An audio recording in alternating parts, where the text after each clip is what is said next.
नमस्कार दोस्तों, मैं उत्सव कुमार आप सभी का आपके अपने YouTube चैनल उत्सव मैथ्स में स्वागत करता हूं। आज की वीडियो में मैं फिर से आप सभी स्टूडेंट के लिए RRB NTPC under graduate CBT 1 जिसका एग्जामिनेशन 7 अगस्त 2025 को थर्ड शिफ्ट में हुआ था, उसमें मैथ, जीके, रीजनिंग के जितने भी 100 प्रश्न पूछे गए उन सारे प्रश्नों का सॉल्यूशन हम लोग इस वीडियो में देखने वाले।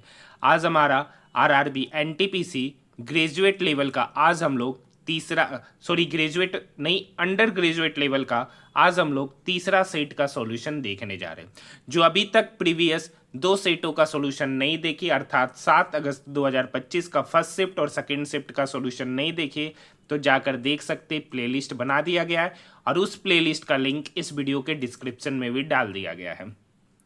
देखिए, जो भी स्टूडेंट आरआरबी ग्रुप डी का तैयारी करना चाहते हैं तो उनके लिए यह वीडियो बेहद ही इंपॉर्टेंट है, क्योंकि आपके एग्जामिनेशन में इसी टाइप के मैथ, जीके और रीजनिंग के प्रश्न पूछे जाएंगे।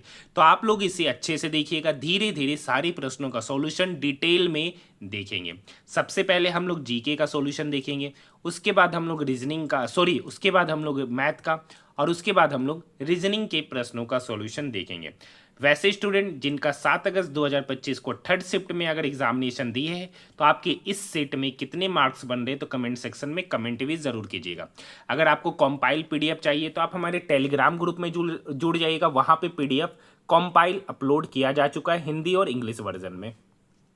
सबसे पहला क्वेश्चन, जिला न्यायालयों और अधीनस्थ न्यायपालिका पर नियंत्रण निम्नलिखित में से किसके पास होता है? तो इसका सही उत्तर हो जाएगा हाई कोर्ट, उच्च न्यायालय। नेक्स्ट क्वेश्चन है, निम्नलिखित में से कौन सी विशेषता अम्ल की विशेषता नहीं है? तो वे जल में OH माइनस आयन उत्सर्जित करते हैं। ये जो क्षार होता है जिसको बेस कहते हैं उसका होता है ये कंडीशन, ठीक है। नेक्स्ट क्वेश्चन, भारत सरकार द्वारा निर्धनता कम करने की रणनीति के तहत और संबंध वास स्थानों को कनेक्टिविटी प्रदान करते हुए निम्नलिखित में से किस वर्ष प्रधानमंत्री ग्राम सड़क योजना शुरू की गई है? तो वर्ष 2000 में, ऑप्शन नंबर 4। निम्नलिखित में से कौन सा राज्य गंभीर आंदोलन और एक प्रदर्शनकारी की मृत्यु के बाद भाषाई आधार पर गठित होने वाला पहला राज्य बना था? तो आंध्र प्रदेश। आपको इसका ईस्वी बताना है कि किस ईस्वी में आंध्र प्रदेश पहला भाषा के आधार पर राज्य बना था। नेक्स्ट क्वेश्चन, निम्नलिखित में से किस वर्ष में वोडाफोन ने भारत में अपनी यात्रा शुरू की है? तो वर्ष 2007, ऑप्शन नंबर 4। नेक्स्ट क्वेश्चन है सर, न्यायमूर्ति बेला त्रिवेदी का ऐतिहासिक निर्णय निम्नलिखित में से कौन सा है जिनकी आधिकारिक सेवानिवृत्ति जून 2025 को निर्धारित है? तो पॉक्सो एक्ट पर इन्होंने फैसला किया था, ऑप्शन नंबर 2। नेक्स्ट क्वेश्चन, समुद्र में वस्तुओं का पता लगाने के लिए कौन सी तकनीक का प्रयोग किया जाता है? तो आपको पता है सोनार, ऑप्शन नंबर 4। 1991 के बाद की सुधारों में विनिवेश शब्द का क्या अर्थ होता है? तो सार्वजनिक क्षेत्र की कंपनियों में सरकार के शेयर की बिक्री, option number 2। Next question, Lok Sabha में संविधान संशोधन विधेयक पारित करने के लिए आवश्यक न्यूनतम समर्थन के संबंध में कौन सा कथन सही है? तो कुल सदस्य बहुमत का 2/3 सदस्यों की उपस्थिति और मतदान। नेक्स्ट क्वेश्चन, मई 2025 में वित्त मंत्रालय के राजस्व विभाग के सचिव के रूप में किसे नियुक्त किया गया है? तो वित्त मंत्रालय के राजस्व विभाग के सचिव Arvind Shrivastava, option number 1। Next question, निम्नलिखित में से कौन सी क्रिया रिसाइकल बिन को बाईपास करते हुए MS विंडोज सिस्टम से किसी फाइल को अस्थायी रूप से डिलीट कर देगी? तो फाइल को सबसे पहले सेलेक्ट करेंगे, Shift+Delete दबाएंगे, वो फाइल क्या हो जाएगा? डिलीट। नेक्स्ट क्वेश्चन, 21 मई 2025 को दिल्ली में स्वास्थ्य सेवा महानिदेशक को किन 2 प्रमुख स्वास्थ्य सेवा पहलों के कार्यान्वयन की देखरेख के लिए नियुक्त किया गया है? तो आयुष्मान भारत स्वास्थ्य अवसंरचना मिशन और आयुष्मान आरोग्य मंदिर, ऑप्शन नंबर 1।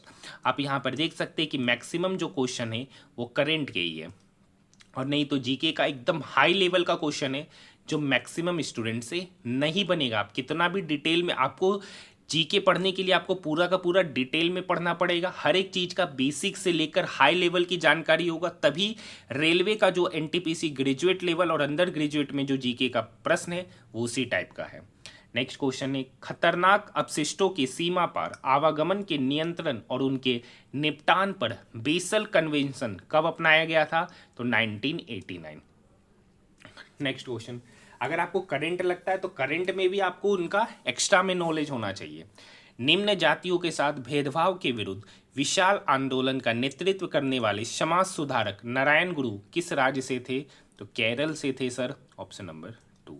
नेक्स्ट क्वेश्चन, मार्च 2025 तक पीएम सूर्य घर मुफ्त बिजली योजना के तहत सबसे अधिक सौर ऊर्जा संस्थापन के साथ कौन सा राज्य अग्रणी बन गया है? Gujarat, option number 2। Next question, Himachal Pradesh के किस लोक नृत्य को एकल स्थल पर एक साथ सर्वाधिक प्रतिभागियों के प्रदर्शन के लिए Guinness book of world's record में मान्यता मिली है? तो Kullu Nati, option number 4। Next question, Bharat की पहली खनिज अन्वेषण लाइसेंस नीलामी और एआई संचालित अन्वेषण हेकोथन का शुभारंभ कहाँ किया गया है? तो इसका सही उत्तर हो जाएगा गोवा, ऑप्शन नंबर 4।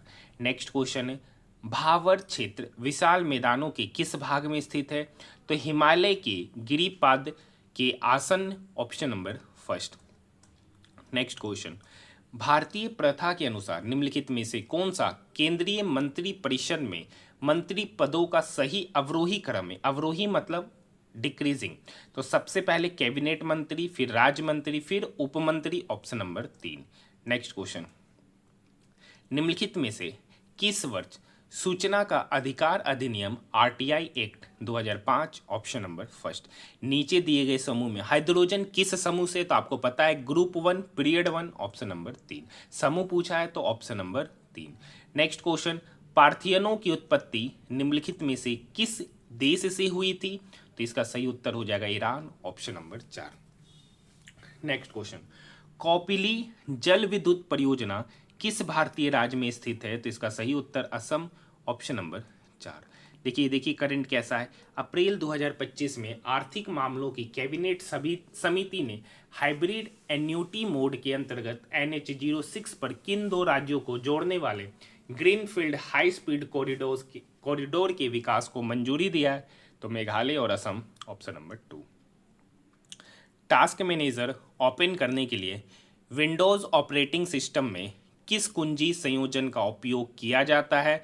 तो control plus shift plus escape, option number 2। Next question, मई 2025 में वायुजनित संक्रमण को रोकने के लिए एम्स रायपुर द्वारा विकसित पेटेंट प्राप्त श्वसनीय डिवाइस का नाम क्या है? तो HOAC combo, option number 2। Kundara उद्घोषणा, जिसमें खुले तौर पर अंग्रेजों के विरुद्ध हथियार उठाने का आह्वान किया गया था, निम्नलिखित में से किस स्वतंत्रता सेनानी से संबंधित है? तो वेलुथम्पी, ऑप्शन नंबर 1। नेक्स्ट, उत्तर पश्चिमी रेलवे जोन का मुख्यालय कहाँ स्थित है? तो इसका सही उत्तर हो जाएगा जयपुर।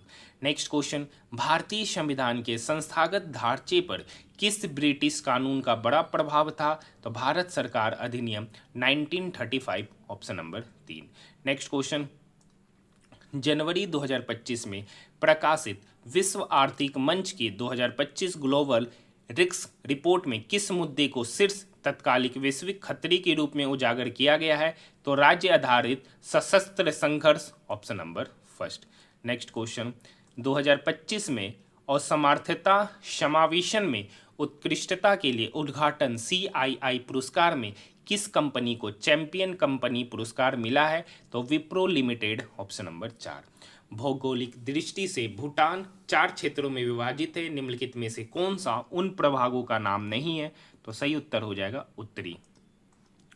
नेक्स्ट क्वेश्चन, पल्लव प्रशासन में स्थानीय स्वशासन सभाओं द्वारा प्रत्यक्ष रूप से प्रबंधित सबसे लघु प्रशासनिक इकाई कौन थी? तो ऊर थी, ऑप्शन नंबर 1। नेक्स्ट क्वेश्चन, कौन सा शहर अपनी स्थापत्य पहचान को बढ़ाने के लिए ताल कटोरा गोल चक्कर पर 27 मीटर ऊंचा घंटाघर का निर्माण कर रहा है? तो नई Delhi, option number 3। Next question, निम्नलिखित में से किसे 2024 में उत्कृष्ट प्रदर्शन के लिए अंतर्राष्ट्रीय क्रिकेट परिषद के men's cricketer of the year के रूप में शामिल किया गया है? तो जसप्रीत बुमराह, ऑप्शन नंबर 4। 11वीं से 18वीं शताब्दी तक मध्यकालीन भारत में किस प्रकार का साहित्य सबसे प्रमुख हुआ है? तो भक्ति कविता, ऑप्शन नंबर 2।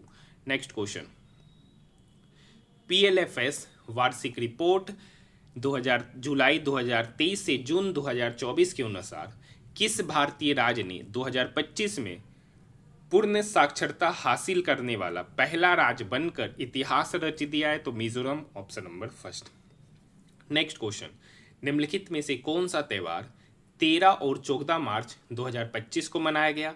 तो देखिए, ये तो आप खुद बना लीजिएगा कि मार्च में मनाया जाने वाला दिवाली होगा नहीं, रक्षाबंधन होगा नहीं, तो एक ही बचा Holi, option number 4। Next question, निम्नलिखित में से किस कटिबंध में पूरी वर्ष सूर्य की ऊर्ध्वाधर किरणें प्राप्त होती है? तो आपको पता है उष्ण कटिबंध, ऑप्शन नंबर 3। नेक्स्ट क्वेश्चन, सकल नामांकन अनुपात GER कभी कभी 100% से अधिक क्यों हो सकता है? क्योंकि आधिकारिक आयु वर्ग से बाहर के शिक्षार्थियों के नामांकन के कारण, ऑप्शन नंबर 3। अब हम लोग मैथ के प्रश्नों का सॉल्यूशन देख रहे हैं। देखिए, हम लोग पूरे के पूरे पेपर का सॉल्यूशन करते हैं, जिसमें सबसे पहले GK, मैथ, उसके बाद रीजनिंग। देखिए, कह रखा है 456 रुपया में खरीदा, 20 रुपया लागत पड़ा, तो 456 प्लस 20 टोटल CP कितना हो गया? टोटल CP प्लस लागत खर्च, तो 456 प्लस 20 तो हो गया 476। और बेची कितना पे सर? तो 612 में। तो कितने का डिस्काउंट दिए? तो 12 में से 6 गया 6।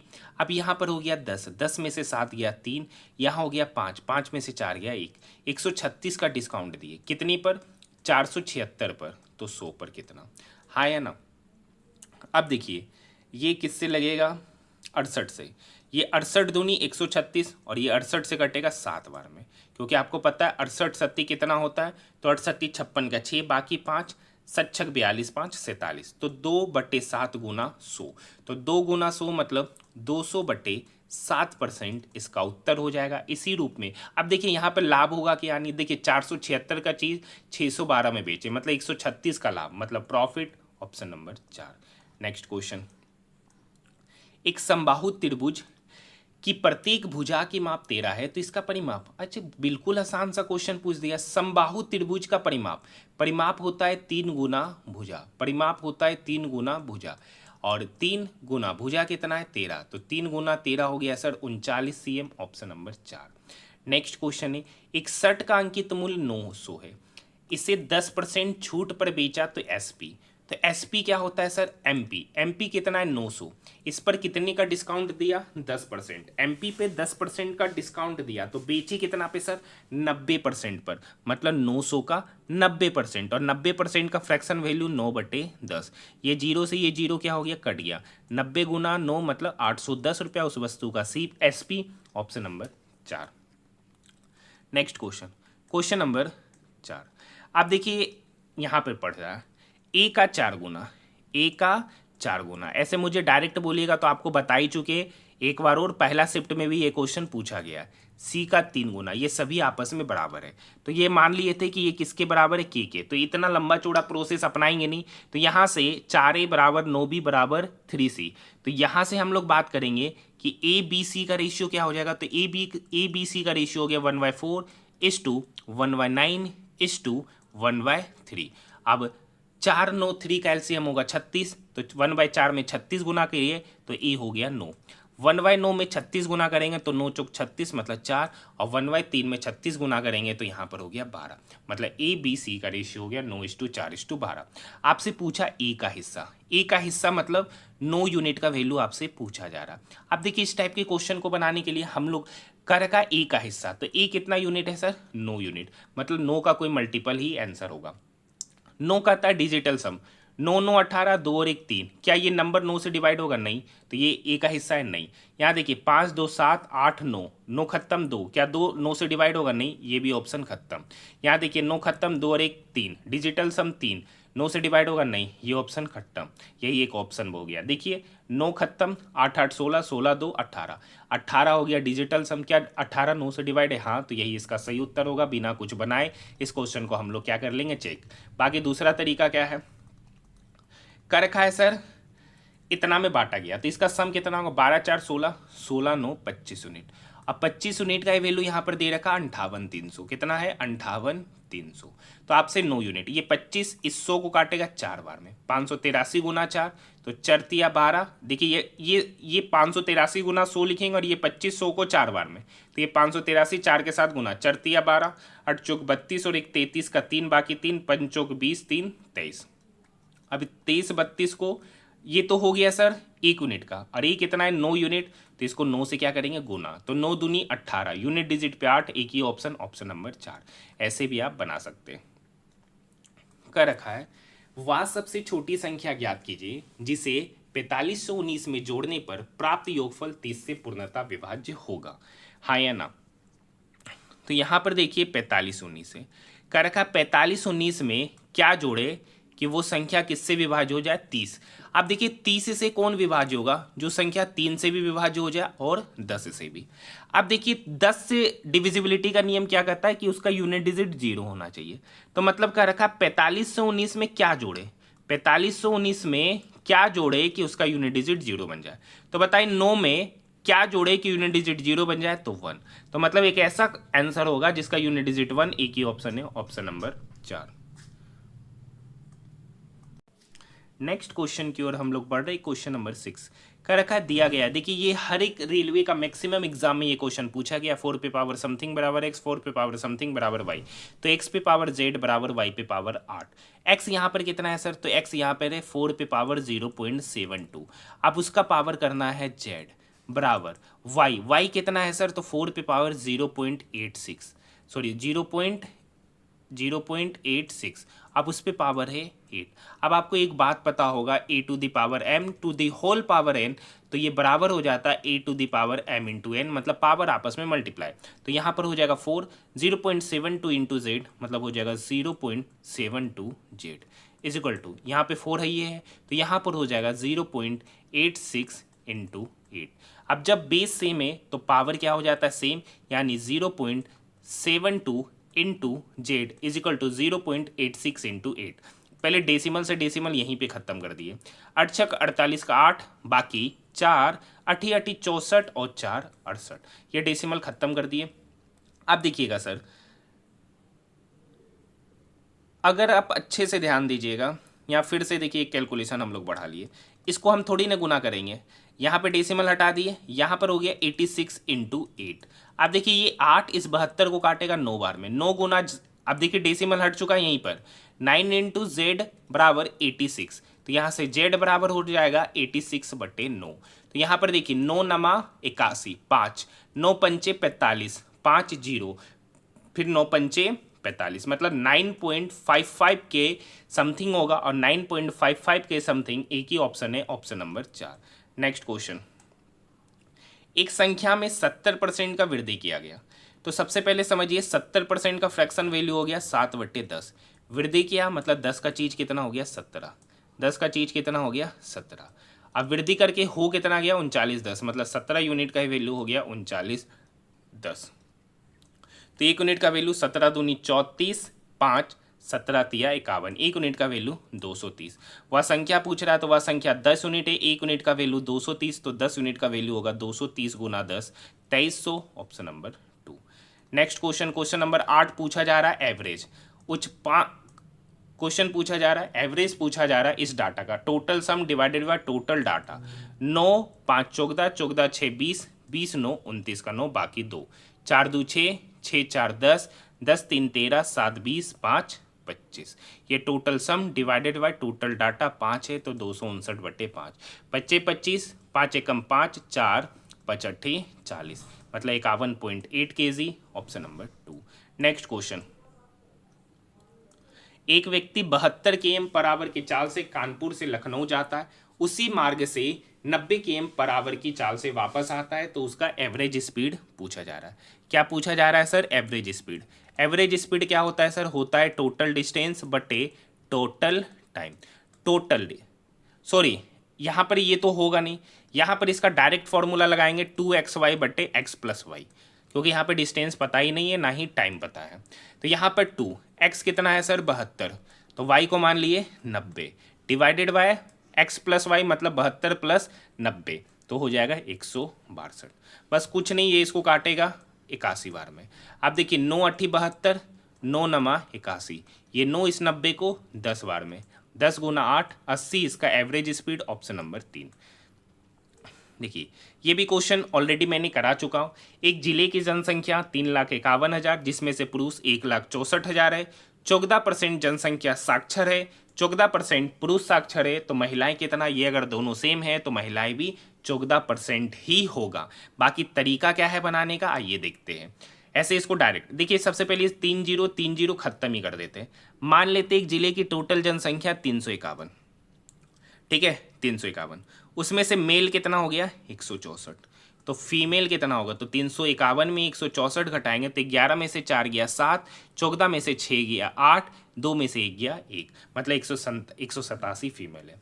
अब क्या रखा इस 351 का 14 यूनिट, 14% मतलब 14 यूनिट बात कर रहे हैं वो साक्षर है। अब बताइए मेल का 14 यूनिट साक्षर है तो फीमेल का कितना यूनिट साक्षर होगा, तो मान लेते x%। अब नीचे 100 आएगा, वो फाइनली कटेगा ही कटेगा।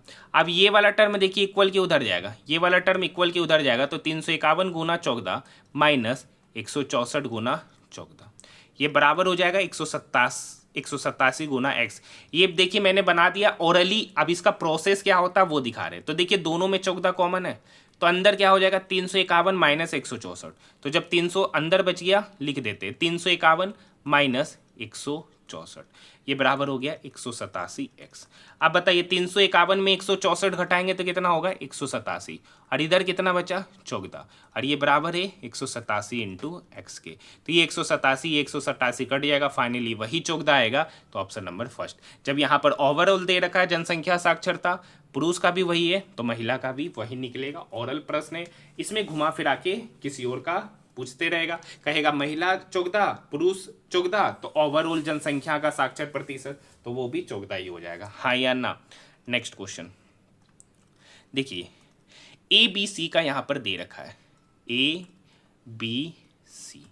आप देखिए 63 है, 35 है, 42 है, ये तीनों का तीनों नंबर 7 से लग रहा है। 7 63, 7 पंचे 35, 7 42। अब कह रखा वर्ष के अंत में उन्हें इतने का लाभ हुआ, यहाँ पर कितने का हुआ, तो पूछ रहा बी और सी का अंतर, मतलब 6 में से 5 गया, 1 यूनिट का वैल्यू पूछ रहा है। और एली तो बनेगा नहीं। टोटल प्रॉफिट कितना है, देखिए टाइम सेम है तो जो शेयरिंग का रेशियो होगा वही प्रॉफिट का रेशियो हो जाएगा। तो यहाँ पे देखिए 9 5 14, 14 6 20।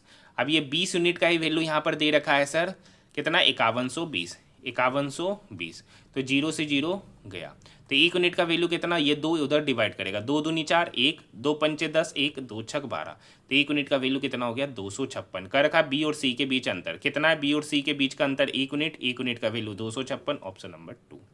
नेक्स्ट क्वेश्चन, यदि माता की आयु का 2 गुना, माता की आयु का 2 गुना पुत्री की आयु के 4 गुने से 26 वर्ष अधिक है, 2 कॉमन ले लेते हैं, तो 2 कॉमन लेंगे तो काटेंगे तो m बराबर हो जाएगा 2m प्लस 13, सॉरी पुत्री मतलब d, मतलब 1 मिनट यहाँ पर क्या d, क्योंकि 2 टाइम्स ऑफ मदर बराबर 4 times of daughter plus 26, 2 common लेंगे, इधर जाके डिवाइड करेगा तो इधर हो जाएगा 2 टाइम्स ऑफ डाउटर प्लस 13।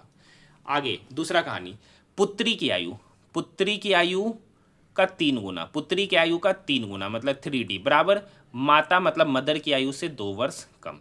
तो यहाँ से मदर की आयु क्या पता चला, तो इधर से मदर की आयु पता चला, ये -2 3d की तरफ जाएगा तो 3d + 2, यहाँ पे मदर 3d + 2 के बराबर, यहाँ पे मदर 2d + 13 के बराबर, तो ये दोनों आपस में क्या हो जाएंगे सेम, क्योंकि दोनों मदर की ही आयु है, मतलब 3d + 2 ये बराबर हो गया 2d + 13 के, है ना। ये 2d 3d की तरफ गया तो 1d, ये 2 इस 13 की तरफ गया तो 13 - 2 मतलब 11, मतलब डाउटर की आयु 11। तो मदर की आयु कितना यहाँ पे पुट करेंगे, तो 3 गुना 11, 11 गुना 3 33, 33 + 2 35, मतलब मदर की आयु 35, डाउटर की आयु 11। तो इस दोनों के बीच अंतर क्या होगा, पूछ रहा माता और पुत्री की आयु के बीच का अंतर, तो 35 - 11 मतलब 24 वर्ष, ऑप्शन नंबर 2। नेक्स्ट क्वेश्चन, ये क्वेश्चन देखिए एनटीपीसी ग्रेजुएट लेवल में बार बार पूछा गया था। ए और बी को एक मैकबुक 60% की हानि पर बेचता है, 60% की हानि पर बेचता है। बी सी को मैकबुक 25% लाभ पर बेचता है, सी ने इतना में खरीदा, तो ए का कीमत, तो मान लेते ए ने इसके लिए ए रुपया दिया और 60% हानि पर बेचा, तो बेचा कितने पे 40%। 40% का फ्रैक्शन वैल्यू हो गया 2/5, मतलब ए ने उस वस्तु को ए का 2/5 पर बेचा। फिर ए बी को बेचता है 25% लाभ, 25% लाभ मतलब 125%, 125% का फ्रैक्शन वैल्यू मतलब 5/4, और एक्चुअली में कितना पे खरीदा, तो 47,236 पर। ये 5 से 5 क्या हो गया, कट गया, ये 2 इस 4 को काटा 2 बार में, a/2 बराबर इतना, तो ए निकालना है, तो ये 2 गुना डिवाइड में इक्वल की उधर जाके क्या होगा, गुना, मतलब 47,236 गुना 2, गुना करेंगे तो देखिए 6 गुना 2 12 यूनिट डिजिट पे 2, एक ही ऑप्शन है, ऑप्शन नंबर फर्स्ट। ऐसे गुना कर लेते 2 7 4 4 9, ये इसका उत्तर ऑप्शन नंबर फर्स्ट। ठीक है, क्वेश्चन नंबर 14 देखने से पहले अगर आपने अभी तक चैनल को सब्सक्राइब नहीं किया तो चैनल को सब्सक्राइब जरूर कीजिएगा। चैनल को इसलिए सब्सक्राइब कीजिएगा क्योंकि आपको पता होगा कि मैं डेली रेलवे का जो अभी अपकमिंग एग्जामिनेशन हुआ है, चाहे वो एनटीपीसी ग्रेजुएट लेवल हो, आरआरबी एएलपी हो, टेक्नीशियन हो, ठीक है, आरआरबी जे हो, मैंने सारे शिफ्टों का फुल पेपर का सॉल्यूशन कराया है। और अभी हम लोग आरआरबी एनटीपीसी अंडर ग्रेजुएट का फुल पेपर का सॉल्यूशन करा रहे हैं। अगर आप जाके सर्च कीजिएगा तो आप देखिएगा कि सबसे पहले ही मैंने आप सभी स्टूडेंट को फुल पेपर का सॉल्यूशन कराना शुरू कर दिया हूँ। देखिए आप लोगों का डिमांड होता है कि सर डेली 2 वीडियो लाइए, तो मैं एक ही वीडियो लाता हूँ, क्योंकि देखिए जो वीडियो सुबह 10 बजे अपलोड होता है ना, तो उस वीडियो को मैं रात्रि में 11 से 12 बजे ही बनाता हूँ। ठीक है, तो रात में 2 वीडियो बना पाना संभव होता नहीं है। ठीक है, तो इसलिए मैं डेली आपके लिए एक ही वीडियो लाऊंगा। और रहा बात आरआरबी ग्रुप डी का, तो देखिए आरआरबी ग्रुप डी के लिए जैसे ही समय मिलेगा उसका भी मैं प्रयास करूंगा सप्ताह में 2 से 3 वीडियो डाल ही दूँ। ठीक है, क्योंकि समय मिल नहीं पाता, सारा वीडियो रात में रात में ही बनाते हैं, 10 बजे के बाद ही बनाते हैं। ठीक है, तो इस वजह से मैं आपके लिए 2 वीडियो नहीं ला पाता हूँ। दिन में नहीं बनाने का मेन रीज़न ये है कि थोड़ा सा हल्ला बहुत होता है, डिस्टर्बेंस बहुत होता है, इस वजह से दिन में वीडियो बना पाना संभव नहीं हो पाता है फिलहाल। ठीक है, आइए नेक्स्ट क्वेश्चन देखिए। ये क्वेश्चन काफ़ी अच्छा पूछा गया है। ट्रेन ए स्टेशन एम से 7:50 AM पर निकलता है, उसी दिन 2:50 AM। देखिए क्वेश्चन में एरर है, इस क्वेश्चन में क्या है, एरर। देखिए 7:50 में चला और उसी दिन 2:50 AM में कैसे पहुंचेगा सर, यहाँ पे क्या होना चाहिए था, PM होना चाहिए था, ये थोड़ा सा मिस्टेक है। अब ट्रेन बी स्टेशन से 9:50 AM पर निकली और उसी दिन 2:50 PM पर स्टेशन एम पहुंचती है। ट्रेन ए और बी के मिलने का समय आपसे पूछा जा रहा है। अगर आप इस सवाल को अच्छे से देखिएगा तो 7:50 में निकला और 2:50 में पहुंचा, 9:50 में निकला, 2:50 में पहुंचा। अगर आप ऑप्शन से देखिएगा ना तो ये क्वेश्चन 2 सेकंड का था। ये क्वेश्चन अगर आप अच्छे से पढ़िएगा तो ये क्वेश्चन 2 सेकंड का है। कह रखा 7:50 AM पे निकला और 2:50 में पहुंचा, और दूसरा ट्रेन है जो 9:50 में निकला, 9:50 AM में और 2:50 PM में पहुंचा। मतलब ये लोग जब भी मिलेंगे वो 9:50 AM से लेकर 2:50 PM के बीच पे ही मिलेंगे, हाँ या ना। आप देखिए यहाँ पर एक दे रखा 9:47 PM, ये ऑप्शन कट गया। 9:50 AM और 2:50 PM के बीच में 5 AM भी नहीं आएगा, तो ये ऑप्शन भी चल गया। 9:50 AM से 2:50 PM के बीच में 10:47 PM भी नहीं आएगा, तो ये ऑप्शन भी गया। एक ही ऑप्शन बचता है, ऑप्शन नंबर 3। मुश्किल से 5 सेकंड का ये सॉल्यूशन था। अब इसका हम लोग देखते हैं स्टेप बाय स्टेप सॉल्यूशन कैसे होगा, हाँ या ना। थोड़ा सा समझने का प्रयास कीजिएगा। देखिए एक स्टेशन है, ठीक है,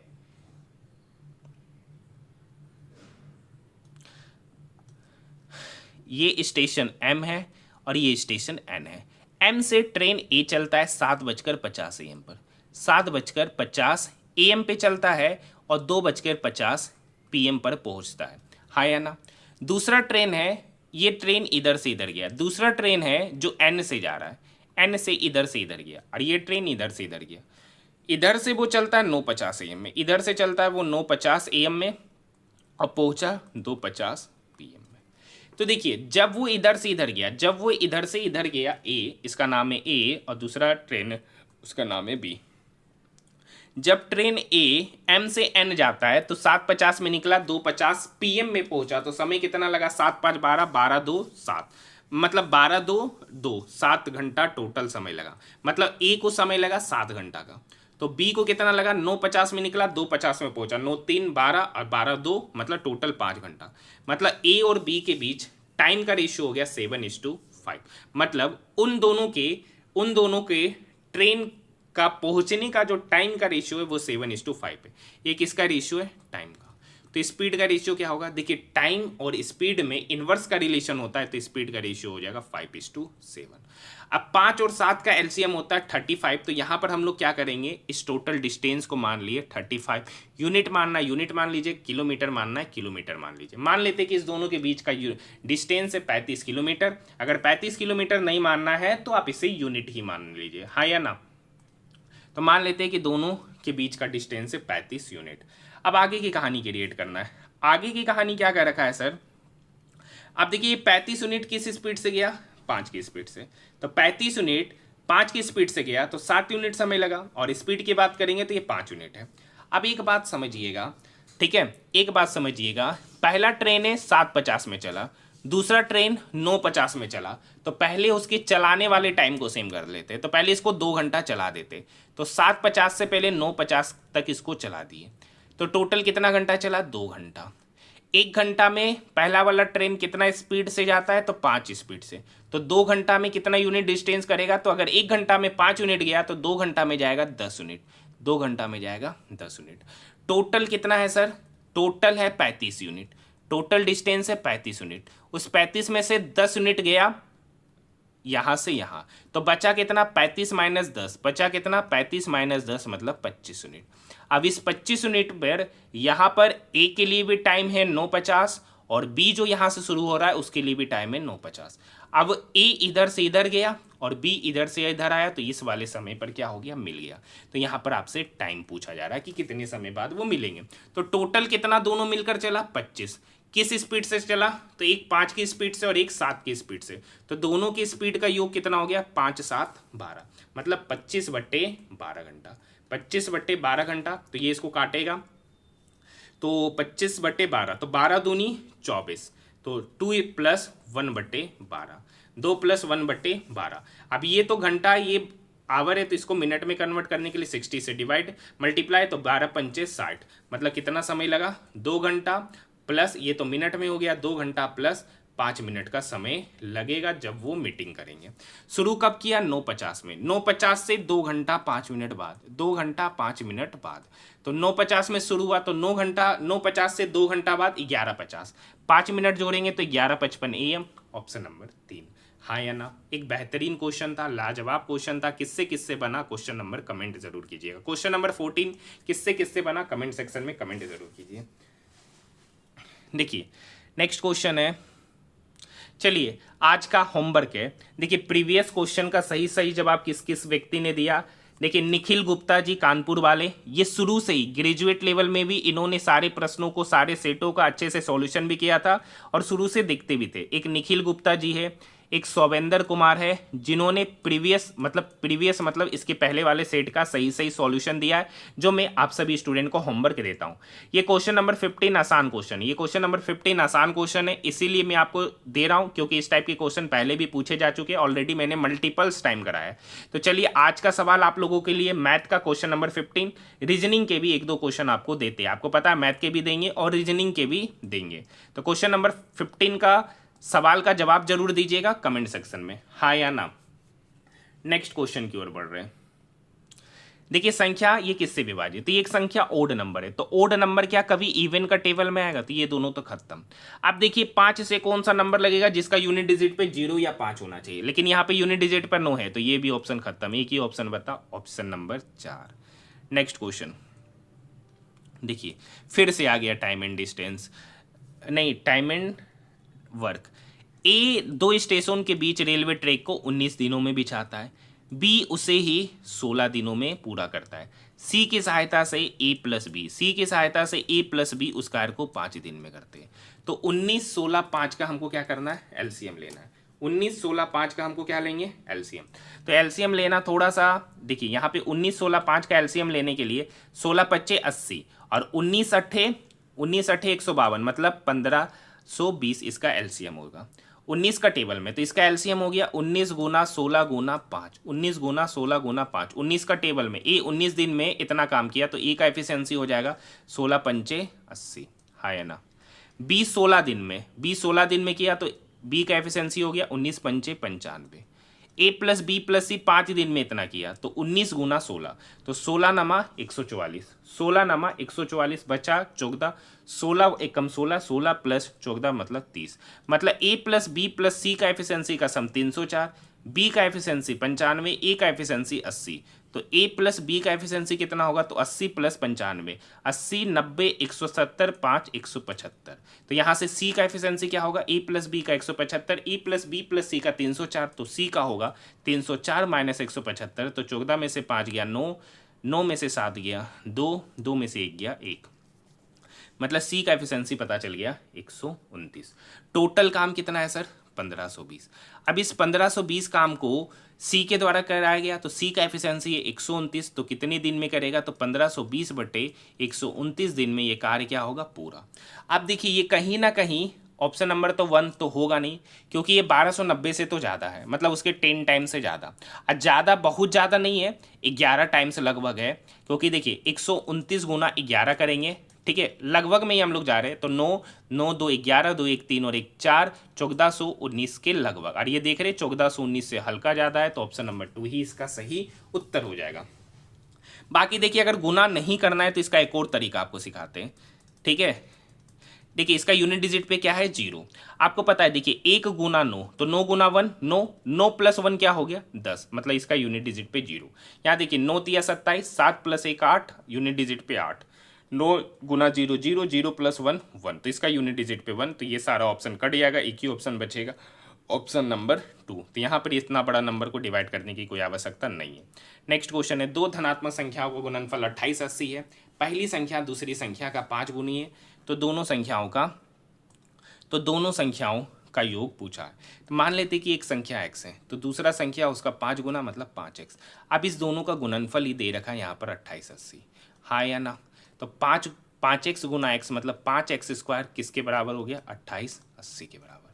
ये 5 इसको काटेगा, 25 25, ठीक है, 3 5 7 35, 3 5 30, तो एक्स स्क्वायर का वैल्यू 576, तो एक्स निकलेगा square root under 576, square root under 576 मतलब x का मान निकल गया 24।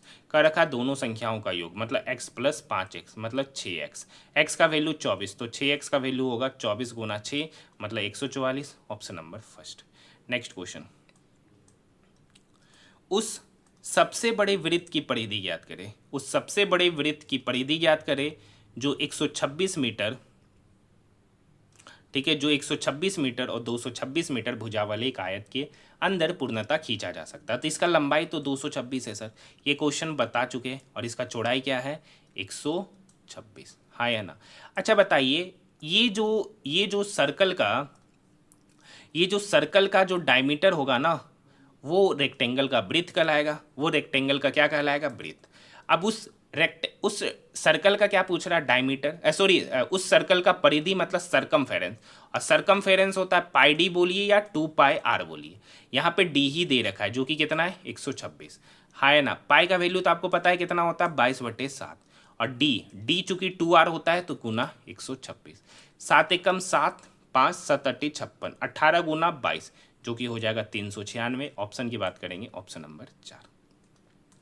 क्वेश्चन नंबर 20, एक बेहतरीन प्रश्न है, इसको 2 स्टार प्रश्न बोलेंगे, हाँ या ना। कर रखा है, यदि किसी निश्चित धनराशि पर दूसरे वर्ष के दौरान अर्जित ब्याज 6,786 रुपया है और ब्याज की दर 20% वार्षिक है जो वार्षिक रूप से संयोजित होती है, तो धनराशि पूछ रहा आपसे, क्या पूछ रहा, धनराशि।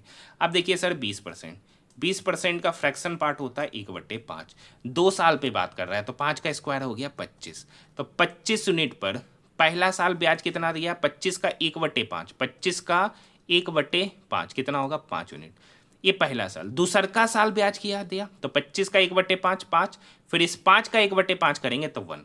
यहाँ पे कह रहा है दूसरे वर्ष के दौरान, देखिए इस बात को समझिएगा, पहले वर्ष ब्याज दिया 5 यूनिट, दूसरे वर्ष ब्याज दिया 5 + 1 6 यूनिट, टोटल 2 वर्ष में कितना ब्याज दिया, तो 6 5 11 यूनिट। ये नहीं पूछा कि 2 वर्ष ये पूछा दूसरका वर्ष में ब्याज दिया है 6786, तो दूसरका वर्ष में ब्याज कितना दिया, तो 5 + 1 6 यूनिट, और 6 यूनिट का ये वैल्यू है 6786।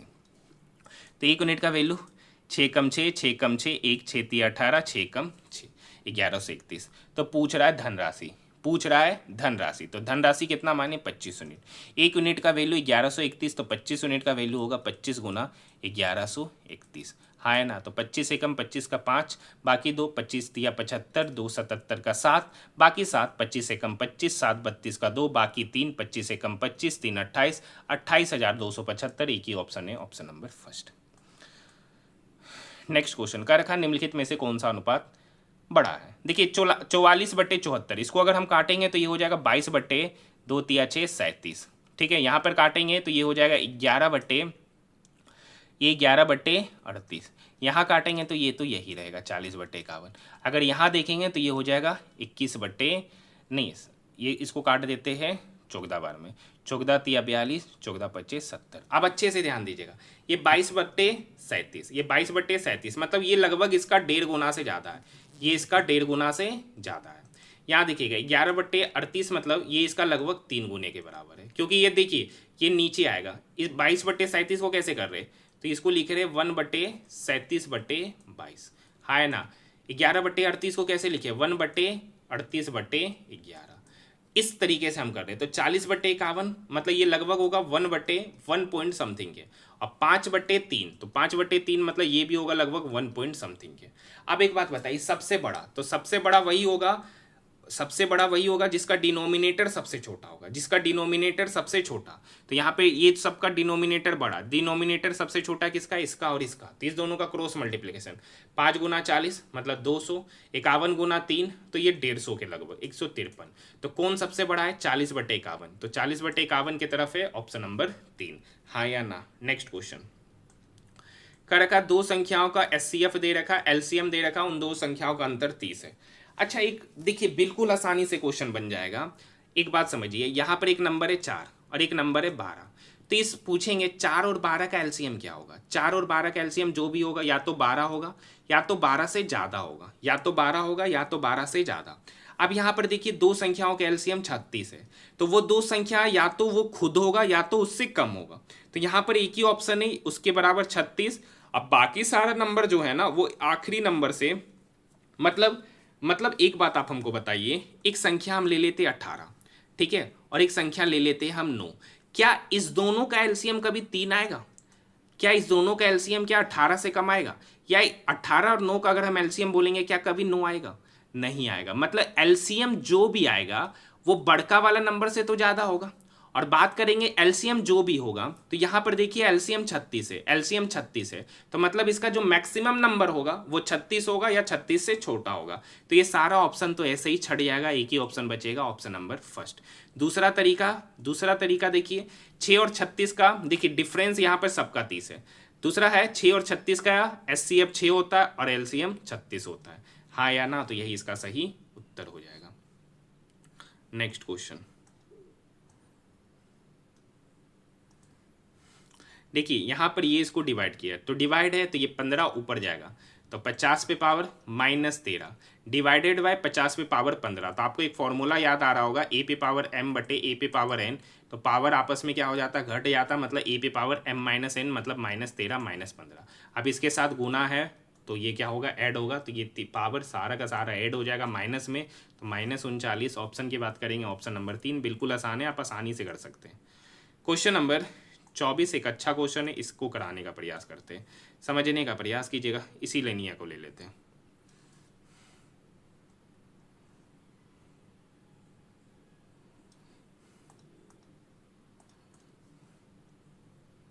ठीक है, ये एक ट्रेपेजियम है, ठीक है, नाम दे रखा है AC और CD बराबर है, AC फिर गड़बड़ कर दिया, ABC, अच्छा BC, ठीक है, यहाँ B देते, यहाँ C देते, तो यहाँ A हो गया और यहाँ D हो गया, ये लाइन और ये लाइन क्या हो गया, पैरेलल। अब क्या रखा है AC और CD, मतलब AC विकर्ण है, AC और CD क्या हो गया, बराबर, मतलब इस लाइन में AC और CD क्या है, बराबर, मतलब ये AC और ये CD क्या है, बराबर। हाँ या ना। अब आगे की कहानी देखते हैं क्या क्या बोल रखा है। क्या क्या बोल रखा है। एंगल ए बी सी मतलब ये वाला एंगल बोल दिया 18 डिग्री। बी ए सी ये वाला एंगल बोल दिया 93 डिग्री। अब एक बात बताइए, ये लाइन और ये लाइन क्या हो गया, पैरेलल। ये इसके लिए ए बी ट्रांसवर्सल लाइन, तो एक ही ओर के दो इंटीरियर एंगल का सम 180, एक ही ओर के दो इंटीरियर एंगल का सम क्या होता है 180, मतलब ये एंगल प्लस ये एंगल का सम कितना होगा 180। अगर हम इसको x मानेंगे तो x प्लस 93 प्लस 18 इज इक्वल टू 180। हाँ या ना, तो कुछ नहीं करना है, इसको जोड़कर उधर क्या करना है, घटाना है।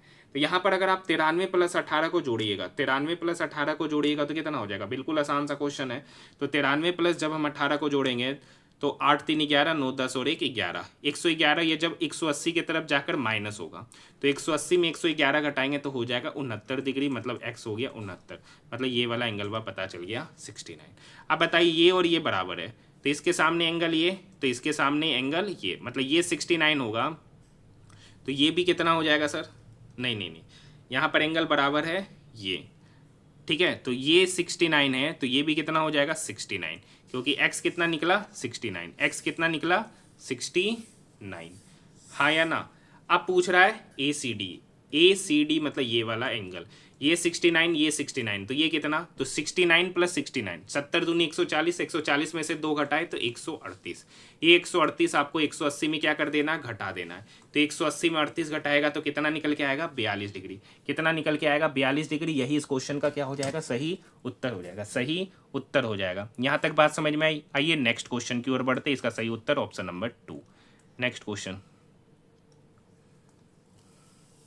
अब देखिए ये बिल्कुल आसान सा क्वेश्चन है सर। 3 एलसीएम लेंगे तो 4x² हो जाएगा, ये 3 इस 30 के साथ गुना आएगा -90x प्लस 18 तिया 54। अब नीचे 3 क्या है, डिवाइड, 3 से 3 गया। यहाँ पर देखिए -4 गुना होगा सबके साथ तो -4x² -32x minus minus plus 14 गुना 4 14 चौक 56। अब देखिएगा +4x² -4x² खत्म, -90 -32 तो हो गया -122x प्लस 54 प्लस 56 हो गया 110। इसका सही उत्तर option number 3, option number 3। Next question, next question है सर क्वेश्चन नंबर 26। देखिए सर ये sec² बीटा है, ये क्या है sec² बीटा। अब देखिए cosec² थीटा -1 क्या होता है, cot² थीटा, तो 1/cot² बीटा। अब 1/cot² बीटा क्या होता है सर, 1/cot² बीटा होता है tan² बीटा। तो sec² theta minus tan² theta क्या हो गया 1, इसका सही उत्तर ऑप्शन नंबर 4। नेक्स्ट क्वेश्चन की ओर बढ़ रहे हैं। कारक का प्रथम 170 सम संख्याओं का औसत। तो देखिए सम संख्याओं का योग क्या होता है, n सम संख्याओं का योग होता है n × n+1। औसत निकालना है तो n से डिवाइड करते हैं तो बचता है n+1। तो 170 सम संख्याओं का औसत क्या होगा, तो 170 + 1 171, option number 2। Next question, question number 28। एक स्टेनलेस स्टील की बोतल का अंकित मूल्य 1200 है, 10% और 5% का छूट दिया तो विक्रय मूल्य। अब देखिए एक वस्तु है जिसका MP 1200 है, उस पर 10% का छूट दिया तो बेची कितना पे 90%, मतलब 90/100। फिर उस पर 5% का छूट दिया तो बेची कितना पे 95, मतलब 95/100। 00 से 00 क्या हो गया, कट गया। ये 5 से 19 बार में, ये 5 से 20 बार में, ये 0 से 0 क्या हो गया खत्म, ये 2 से 12 कटा 6 बार में। अब देखिएगा अब ये 95 पूरा कट गया है, ठीक है। 19 नमा 171, 171 गुना 6, 171 गुना 6 मतलब 1026, ऑप्शन नंबर 2। नेक्स्ट क्वेश्चन की ओर बढ़ रहे हैं। नेक्स्ट क्वेश्चन है सपना ने 20,900 रुपये की धनराशि में से, देखिए सपना ने 20,900 रुपये की धनराशि में कुछ हिस्सा 10% की दर से और बचा हुआ हिस्सा 9% की दर से लगाया। तो मान लेते हैं कि उसने x रुपया 10% की लगाया और y रुपया 9% की दर से लगाया। तो 5 वर्ष के बाद दोनों को सेम SI प्राप्त हुआ, यानी x पर 10% की दर से 5 साल का जो ब्याज है वही सेम ब्याज y रुपया पर 9% की दर से 5 वर्ष के बराबर है। देखिए मुझे तो पता था ये 100 और 100 कटेगा, 5 और 5 कटेगा, हम लोग यहाँ पे डायरेक्ट रेशियो लेना था, सिर्फ आपको समझाने के लिए ये लिखे। तो यहाँ से x और y का रेशियो हो जाएगा 9/10, यानी x को 9 यूनिट पैसा दिया और y को 10 यूनिट, तो 9 + 10 कितना हो गया 19 यूनिट। एक्चुअली में कितना दिया 19 यूनिट का वैल्यू 20,900, तो 1 यूनिट का वैल्यू कितना होगा, 19 से कम 19, 19 से कम 19 मतलब 1100।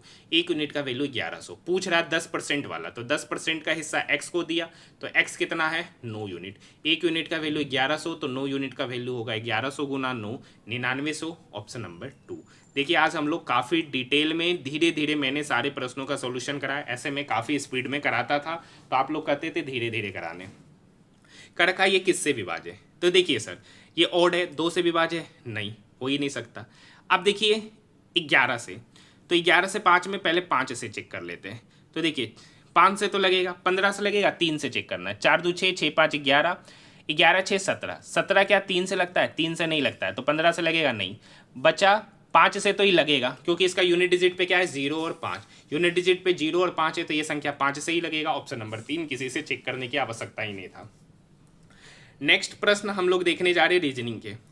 अब रीजनिंग के सारे प्रश्नों का सॉल्यूशन देखेंगे। कर रखा कुछ पतंग टोपी है, कुछ पतंग टोपी है, हाँ या ना। और कोई भी टोपी बेट नहीं है, कोई भी टोपी बेट नहीं है। कुछ पतंगे बेट है, अरे हो भी सकता है सर, नहीं भी हो सकता है। कुछ टोपी पतंगे, हाँ सर ये वाला हिस्सा कुछ टोपी पतंगे, ऑप्शन नंबर 2 सही है, मतलब निष्कर्ष 2 सही है, निष्कर्ष 2 दे रखा है ऑप्शन नंबर फर्स्ट में। देखिए नेक्स्ट क्वेश्चन, दी गई संख्या में प्रश्न चिन्ह के स्थान पर क्या आएगा। अब देखिए 84 से 85 एक जोड़े, 85 से 87 दो जोड़े, 87 से 91, तो 11 में से 4 गया 7 जोड़े, मतलब 4 जोड़े, तो 99 में से 91 8, मतलब ये इसका दुगुना, ये इसका दुगुना, ये इसका दुगुना, तो अगली बार 8 का दुगुना 16, तो 99 में 16 जोड़ेंगे तो 115, ऑप्शन नंबर 4। लीजिए फिर से आ गया आपका फेवरेट क्वेश्चन, गोलमेज सम्मेलन। गोलमेज सम्मेलन, तो आइए गोलमेज सम्मेलन कराते हैं। 1 2 3 4 5 6 7, देखिए बिना गिने डाल दिए मुझे पता है कि 7 ही होगा, क्योंकि हर जगह 7 ही पूछ रहा है। एल डी के दाईं ओर पड़ोस में बैठा है। एल के बारे में कह रखा है डी के दाईं ओर, डी के दाईं ओर पड़ोस में। एल के बाईं ओर से गिनने पर एल और सी के बीच में 3, एल के बाईं ओर, एल के बाईं ओर से एल और सी के बीच में 3, 1 2 3, मतलब एल और सी के बीच में 3 व्यक्ति, ठीक है। डी और जे के बीच में 3, तो 1 2 3, तो डी और जे के बीच में 3, अगर इधर से जाएंगे तो सी बैठेगा, हाँ या ना, तो जे यहाँ बैठेगा। अब कह रखा ए के दाईं ओर पड़ोस में, मतलब ए और के अगल बगल में। ए के दाईं ओर, के दाईं ओर, मतलब अगर ए यहाँ बैठा तो के यहाँ बैठेगा, तो ए के दाईं ओर हो जाएगा। तो एक पर्सन कौन बच गया है सर, एक पर्सन बच गया, ठीक है। तो बोल रहा है के दाईं ओर से गिनने पर, के यहाँ है, तो के दाईं ओर से गिनने पर के और डी, तो के यहाँ है डी यहाँ है, के यहाँ है डी यहाँ है, तो उसके बीच में एक व्यक्ति है ए, सही उत्तर option number 3। Next question, question number 4, यहाँ पर है 7 7 10 18 33, तो यहाँ पर से यहाँ 0, यहाँ 3, यहाँ 8, यहाँ 13 में से 8 गया 5, ठीक है, 2 में से 1 गया 1, तो यहाँ पर 3 का डिफरेंस, यहाँ 5 का, यहाँ 7 का, 3 5 7, तो अबरी बार 9, तो 15 में 9 जोड़ेंगे 24, तो 33 में 24 जोड़ेंगे तो 4 3 7 3 2 5, मतलब 57 इसका सही उत्तर ऑप्शन नंबर 2। डिफरेंस में डिफरेंस लेना है, हाँ या ना। Next question, question number 5, I से M J K L M चौथा पोजीशन, सी से H D E F G H पांचवा पोजीशन, के से P L M N O P पांचवा पोजीशन, एक्स से C X Y Z A B C पांचवा position. 3 में similarity, 1 में नहीं, जो असंगत है वही इस क्वेश्चन का सही उत्तर option number 5। Next question, question number 6, question number 6, आप देखिए क्यू से बी चलते हैं। यहाँ पर क्या करना है, क्यू से बी चलेंगे, तो है तो आसान ही क्वेश्चन, ऐसा नहीं है कि बिल्कुल हार्ड प्रश्न है, तरीके से चलते हैं, ठीक है, तरीके से चलेंगे। क्यू से B, O P Q, Q R S T U V W X Y Z A B, मतलब यहाँ से यहाँ 11 डिफरेंस। यहाँ पे बात करते हैं ओ से यू, तो यू ओ से U, O P Q R S T U 7 difference. H से T, H I J K L M N O P Q R S T, मतलब 12 का डिफरेंस। यहाँ के से R, K L M N O P Q R, मतलब 7 का difference. कोई similarity नजर आया, नहीं आया। इधर चेक करते हैं, इधर चलते, के से एक्स, के से एक्स, KLMNOPQRSTUVWX मतलब 13 का डिफरेंस। यहाँ पे बात करते आई से क्यू, आई JKLMNOPQ मतलब 5, IJKLMNOPQ, आई से क्यू, IJKLMNOPQ 8 का डिफरेंस। ए से पी तो A1 P 15, यहाँ 15 का डिफरेंस, हाँ है ना। ई से एन, ई 5 एन 14 तो यहाँ 9 का डिफरेंस। तो यहाँ पे 2 का डिफरेंस, यहाँ 1 यहाँ 3 यहाँ 2, ये भी नहीं लगेगा। आई से क्यू, JKLMNOPQ 8 का डिफरेंस। ओ से यू, OPQRSTU। अच्छा यहाँ देखिए ओ से यू का डिफरेंस है 6, ओ से यू का डिफरेंस 6। अब देखिएगा अच्छे से, ये क्वेश्चन बन गया। यहाँ देखिए 13 में से 11 मतलब इस दोनों का डिफरेंस 2, यहाँ पर भी डिफरेंस 2, यहाँ पे डिफरेंस 3, यहाँ पे डिफरेंस 2। तो यहाँ पर इस तीनों में सिमिलरिटी है, यहाँ पर इसमें सिमिलरिटी नहीं है, यही इसका सही उत्तर होगा मेरे अकॉर्डिंग ये लगता है। आप लोग मुझे कमेंट सेक्शन में बताइए कि इसका दूसरा क्या सॉल्यूशन हो सकता है। Question number 7, question number 7 BODMAS rule पे बनने वाला क्वेश्चन है, ये मैं नहीं कराता हूँ, आपको पता है, हाँ या ना। अब देखिए पहला वाला संख्या और तीसरा वाला संख्या का सम का आधा लेंगे तो 9 5 75 प्लस 49, 75 प्लस 49 अगर उसको 62 से डिवाइड करेंगे तो आना चाहिए 2। तो 75 प्लस 49, 9 5 14, 7 4 11 और 1 12, तो 124 डिवाइडेड बाय 62 कितना आएगा 2। 61 प्लस 35 तो हो गया 96, 96 को 48 से डिवाइड किए तो कितना आया 2। तो देखते कहाँ पर होगा, तो यहाँ पर हो गया 6 और 1 7, कभी भी नहीं आएगा 52 से डिवाइड करने पे।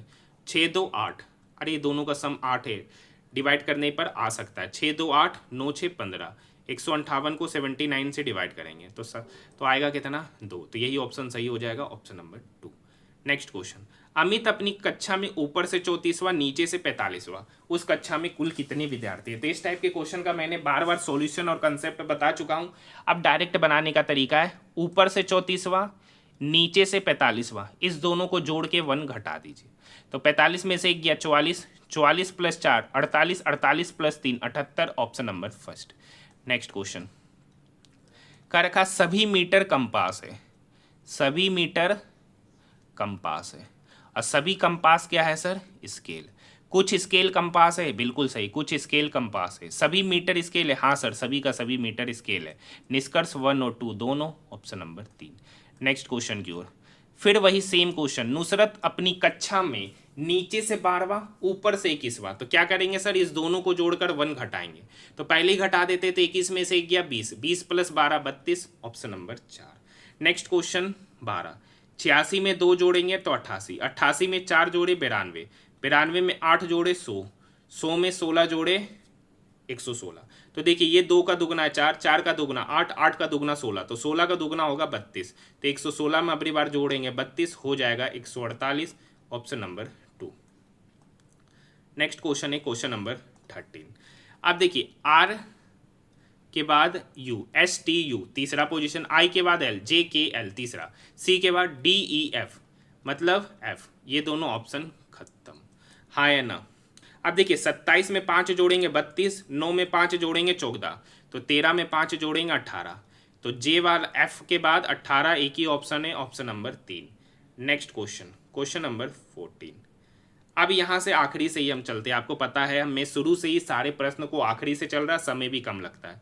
सी से J, C D E F G H I J 7वां पोजीशन, ई से L E F G H I J K L 7वां पोजीशन, तो जेड से 7वां पोजीशन पे मिलेगा जी, एक ही ऑप्शन है जिसका लास्ट में जी, ऑप्शन नंबर फर्स्ट, हाँ या ना। नेक्स्ट क्वेश्चन पढ़िए तब तक।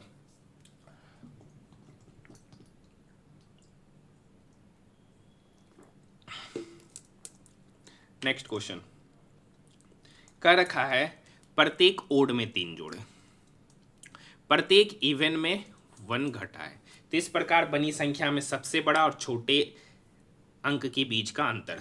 ओड में सबसे बड़ा देखिए कौन है, तो ओड में सबसे बड़ा है 5, तो 5 में 3 जोड़ेंगे तो 8, यहाँ पे सबसे बड़ा नंबर हो जाएगा 8। इवन में सबसे छोटा, इवन में सबसे छोटा है 2, तो 2 में 1 घटाएंगे तो हो जाएगा 1, तो इस दोनों के बीच का अंतर तो इसमें जो सबसे बड़ा संख्या बनेगा एक बनेगा 8 और सबसे छोटा बनेगा 1। इस दोनों का अंतर 8 में से एक गया 7। नेक्स्ट क्वेश्चन, क्वेश्चन नंबर 16 वही है, 3 में सिमिलरिटी 1 में नहीं, जो नहीं है वही इस क्वेश्चन का सही उत्तर होगा। अब देखिए, I से L, J के L तीसरा पोजीशन, K से N, L M N तीसरा पोजीशन, F से H, E F, G H दूसरा पोजीशन, G से J, H I J तीसरा पोजीशन। असंगत कौन हो गया? Option number 3। का रखा उत्तर की ओर अभिमुख होकर बैठे 47 व्यक्तियों की एक पंक्ति में सोनिका बाएं छोर से 18वां, ठीक है, और ध्रुव सोनिका के दाएं छोर से 11वां, तो पंक्ति के दाएं छोर से ध्रुव का स्थान। तो देखिए, इस टाइप के क्वेश्चन को बनाने के लिए ये 18 + 11 दोनों को पहले जोड़ देंगे। 18 + 11 कितना हो गया? 29। जो 29 निकल रहा उसको सबसे पहले 47 में घटाएंगे 29, जो निकल के आएगा उसमें एक जोड़ देंगे। यही इसका पैटर्न होता है, हाँ या ना? तो 47 में से 29 गया 18, 18 + 1 19वां उसका, ठीक है, दाएं छोर से स्थान होगा। ऑप्शन की बात करेंगे, ऑप्शन नंबर 3, हाँ या ना? नेक्स्ट क्वेश्चन देखिए, योर को इतना, यूनिट को इतना, तो योर और यूनिट में एक लेटर कॉमन है यू। 46281385, तो उस दोनों में एक डिजिट कॉमन है 8, तो पूछ रहा है यू के लिए स्थान 8, ऑप्शन नंबर 3। देखिए, क्वेश्चन नंबर 19 का सॉल्यूशन नहीं कराते, बिल्कुल आसान क्वेश्चन होता है। आसान होता है, आप लोगों को पता है, शुरू से ही पता है, बहुत बार ऑलरेडी करा चुके हैं।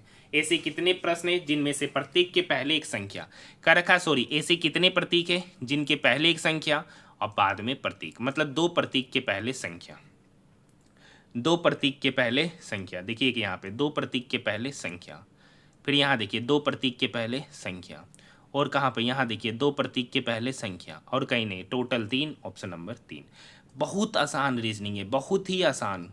नेक्स्ट क्वेश्चन देखिए, P से S, P Q R S तीसरा पोजीशन, B से E, C D E तीसरा पोजीशन, K से तीसरा L M N, तो लास्ट में आएगा तीसरा पोजीशन बाद N, तो ये दोनों ऑप्शन तो गया। अब देखिए, इसमें H है तो पहला वाला देख लेते, C से G, D E F G चौथा, E से चौथा E, F G H I चौथा पोजीशन I, तो I से शुरू N पे खत्म, I से शुरू N पे खत्म, ऑप्शन नंबर 4। चलिए, आज का रीजनिंग का होमवर्क आप सभी स्टूडेंट के लिए क्वेश्चन नंबर 22। आज का रीजनिंग का प्रश्न है क्वेश्चन नंबर 22। आप लोग कमेंट सेक्शन में कमेंट जरूर कीजिएगा कि क्वेश्चन नंबर 22 का सॉल्यूशन बनाकर कमेंट करना है। आंसर तो यहाँ पर है ही, आपको भी पता है, मुझे भी पता है, ठीक है, तो बनाकर कमेंट करना है। कितने ऐसे स्टूडेंट है जो पूरा वीडियो को सिर्फ देखते नहीं है, साथ में बनाते हैं, तो कमेंट सेक्शन में कमेंट जरूर कीजिएगा। और जो डेली देखते हैं तो वो कम से कम प्रेजेंट जरूर कर लीजिएगा, कि मुझे भी पता चले कि कौन कौन सा स्टूडेंट है जो डेली वीडियो को देखते हैं। देखिए, आरोही क्रम बोल रहा है, तो आरोही क्रम मतलब असेंडिंग ऑर्डर, आरोही क्रम मतलब असेंडिंग ऑर्डर। तो दी गई संख्याओं को पहले असेंडिंग ऑर्डर में सरियाते, मूल संख्या में अंकों की स्थिति की तुलना में कितने अंकों की स्थिति अपरिवर्तित रहेगी। तो यहाँ पर एक्चुअल में था 8 1 3 7 4 5 6 9, इसको सरियाना है। तो पहले 1 1 के बाद 3 3 के बाद 4 5 6 7 8 9, कितना का स्थान अपरिवर्तित रहा। तो देखिए, ये बदल गया, इधर का बदल गया, इधर भी बदला, इधर भी, इधर भी, इधर भी, इधर भी, खाली इसका पोजीशन अभी भी क्या है, ये लास्ट में था, अभी भी लास्ट में, तो एक नंबर है जिसका स्थान नहीं परिवर्तित हुआ, हाँ या ना? क्वेश्चन नंबर 25, क्वेश्चन नंबर 25 देखिए, यहाँ देखिए, Y से B, Y Z A B तीसरा, B से E, C D E तीसरा, E से H, F G H तीसरा, तो Y से तीसरा पोजीशन पहले, तो W V तीसरा पोजीशन, मतलब Y से तीसरा पोजीशन पहले, V आएगा, V से शुरू होने वाला एक ही ऑप्शन है, ऑप्शन नंबर 4, हाँ या ना? नेक्स्ट क्वेश्चन चेक भी कर सकते हैं। कर रखा है, ऐसे कितने प्रतीक हैं जिनके पहले संख्या बाद में प्रतीक, मतलब वही सेम क्वेश्चन, 2 प्रतीक के पहले संख्या। देखिए यहाँ पर 2 प्रतीक के पहले संख्या, यहाँ 2 प्रतीक के पहले संख्या, और कहीं है 2 प्रतीक के पहले संख्या, और कहीं नहीं, total 2, option number 2। Question number 27 बेहद ही आसान प्रश्न, आसान ही होता है, खाली लंबा चौड़ा देखने में लगता है। D%E, परसेंट का मतलब D E की मात्रा है, मतलब जो D है ना सर, वो E की मात्रा है, E की मात्रा है, हाँ या ना? आगे E बराबर L, E L की पत्नी, E जो है ना L की पत्नी है। तो ई एल की पत्नी है मतलब ये पति है। आगे एल, ये क्या चीज़ का साइन है, एल टी, तो एल टी का पिता है मतलब एल जो है ना टी का पिता है। अगर एल टी का पिता है तो ये तो माता हो गई।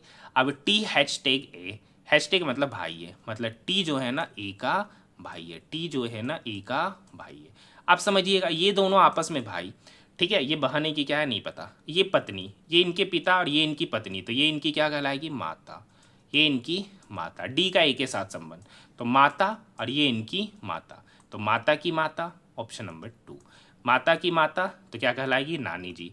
नेक्स्ट क्वेश्चन, लेफ्ट को इतना, ईयर्स को इतना, तो लेफ्ट और ईयर्स में एक लेटर कॉमन है ई, उसके लिए कुट क्या कॉमन है, 5427 6153, तो दोनों में एक डिजिट कॉमन है 5, तो ई के लिए सही उत्तर 5, ऑप्शन नंबर 3।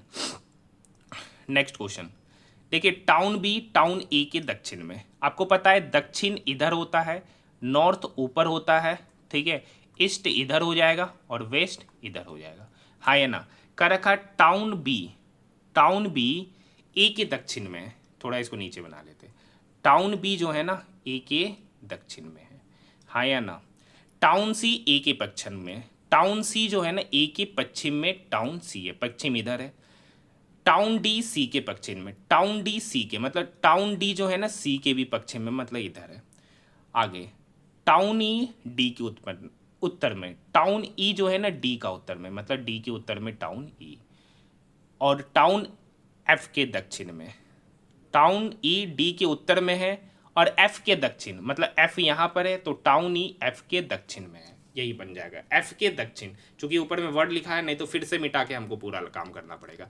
यहाँ पे कलम दूसरा ले लेते हैं, मतलब कह रखा एफ जो है ना टाउन ई के मतलब टाउन ई एफ के वी दक्षिण में, एफ के वी दक्षिण में, डी के संबंध में एफ की स्थिति, डी के संबंध में एफ, तो डी के संबंध में एफ देख सकते हैं ऊपर की ओर मतलब उत्तर, ऑप्शन नंबर 2, हाँ है ना। आज का आखिरी प्रश्न देखने से पहले अगर आपने हमारे चैनल को अभी तक सब्सक्राइब नहीं किया तो चैनल को सब्सक्राइब जरूर कीजिएगा, और कितने ऐसे स्टूडेंट हैं जो डेली इस वीडियो को देखते, कमेंट सेक्शन में कमेंट जरूर कीजिएगा। काफ़ी कम स्टूडेंट इस वीडियो को देख रहे हैं तो इसे ज़्यादा से ज़्यादा शेयर कीजिए, ठीक है, क्योंकि मुझे नहीं लगता है कि बहुत सारे स्टूडेंट इस वीडियो को देखने में इंटरेस्टेड है। मुश्किल से इससे पहले तो एनटीपीसी ग्रेजुएट लेवल में काफ़ी ज़्यादा संख्या में लोग उस वीडियो को देखने में इंटरेस्टेड थे, लेकिन इस बार लगता है अंडर ग्रेजुएट वाला में वो जोश देखने को नहीं मिल रहा है जो ग्रेजुएट लेवल में था। तो कम से कम डेली पूरा वीडियो को देखिए और कमेंट सेक्शन में कमेंट कीजिए कि किन्होंने किस किस स्टूडेंट ने पूरा का पूरा जीके रीजनिंग मैथ पूरा का पूरा वीडियो को देखा है। दूसरा है कि किस किस स्टूडेंट ने सिर्फ मैथ और रीजनिंग के वीडियो को देखा है और किस किस ने सिर्फ रीजनिंग का सॉल्यूशन के लिए वीडियो को देखा है। कमेंट सेक्शन में कमेंट ज़रूर कीजिएगा, हाँ या ना।